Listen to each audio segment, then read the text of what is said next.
Good morning, everyone, on this beautiful fall day. Our text today is from the Gospel of John, and we're looking at the time that he healed the official's son. Chapter 6, beginning verse 45. The official was not a Jew. He came to Jesus and asked Jesus to heal his son.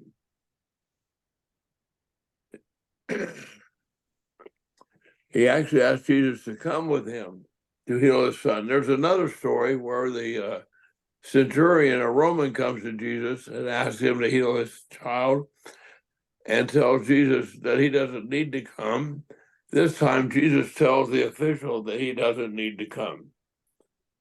He said, "Go home, your son will be healed."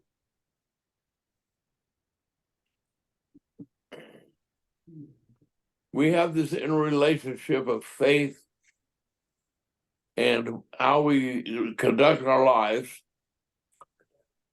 and how we respond to God. In the Hebrews chapter that we read today, it says, without faith, it is impossible to please God.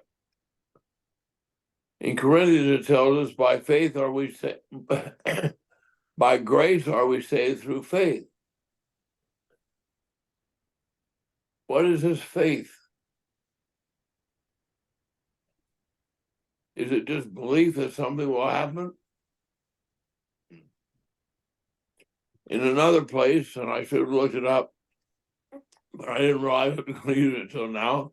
In another place, it says, even the demons believe and tremble.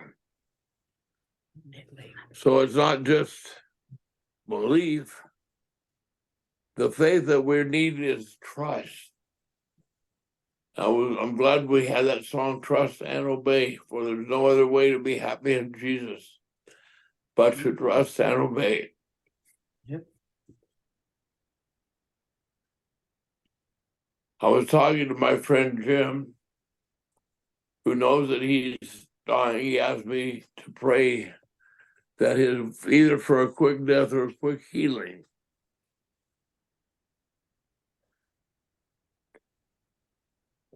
We talked about trust. I said, you trusted him all your life, you can trust him in your death.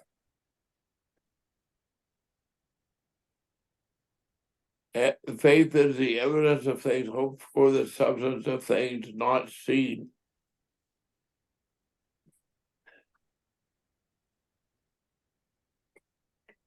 And in 1 Corinthians 13, we have the chapter that ends with three things remain: faith, hope, and love. I've heard these described as the three basic needs of a Christian. I've also thought they should be described as the basic needs of human beings: faith, hope, and love.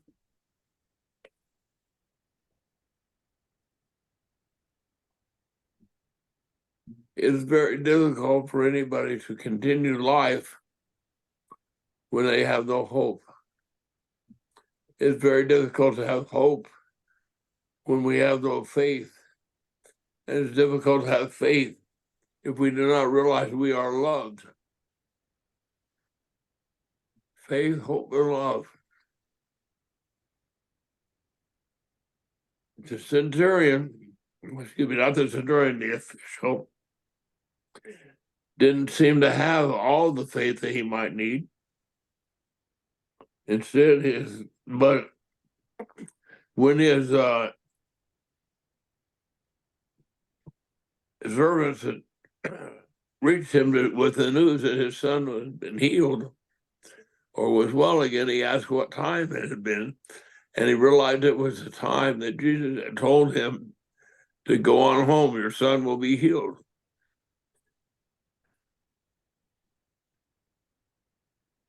Get on with life. God is at work in our lives. Keep going. Don't stop. Put one foot in front of the other when you can't do anything else, because we're not done yet.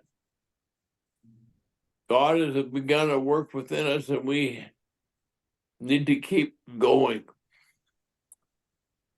Don't stop. Don't falter. As we walk through this life, we have many opportunities to serve God if we keep our eyes open to them. The relationships that we have with people, the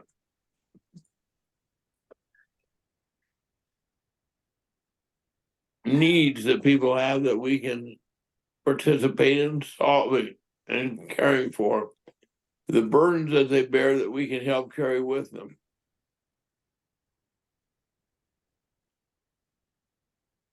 We are not alone. It's all summed up in the great commandment: love the Lord your God with all your heart, soul, mind, and strength, and love your neighbor as yourself. We are loved by God, and if we can love God and love one another, we will be loved.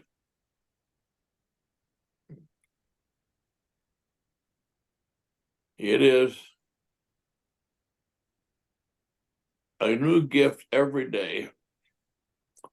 The sun comes up, the light shines, the mercies, the steadfast love of the Lord never changes. His mercies never come to an end. They are new every morning. New every morning. Every day is a bonus. We're not promised tomorrow, and yesterday has already passed, but we have this day. If we use it wisely, if we open ourselves to God, to one another, and to other people, this day can have meaning beyond just the norm. Every day can be that way. Every day is a miracle. But right now we have in our world some very troubling things going on, particularly in the Middle East, but not only there. People are dying. People are going hungry. People are going thirsty. We can help support those folks with our prayers, our love. In our neighborhoods, there are people around us that do not have enough. We can help give them some more. There are people who are without hope. Sometimes you never know when you speak a word of hope to somebody, what it will do. Several years ago, this is about as risque as my stories get in the pulpit.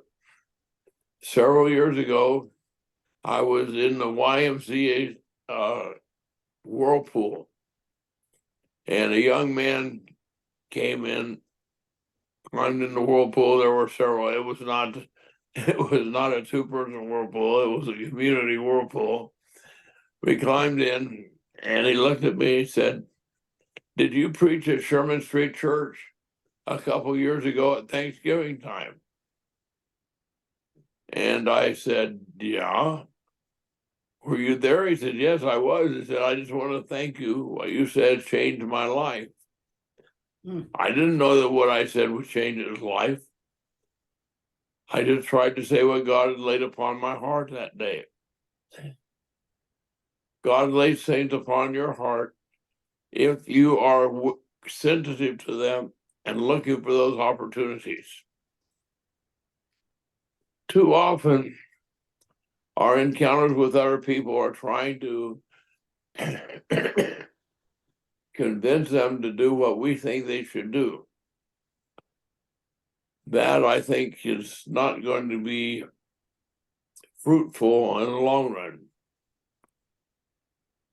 We need to support them in where their struggles are and with their love, with our love for them. I've tried to figure out what I need to do about some of the situations in my life where people are not faring very well. And I pray and believe that God will show me what to do when the time comes that I can do it. Just as Jesus encountered this man on the road who asked him to help. For his help, Jesus gave him his help and sent him on his way. And Jesus continued on his way. We are on the way in this journey of life, one day after another. And what we do today has eternal consequences. Don't ever forget that. But that's not said to be a burden to us. It's said to be an opportunity for us to rejoice in the Lord, to forget not of his benefits, and to bring his love to other people. As we go about this week, may our eyes be open to what God is doing around us and through us. Amen.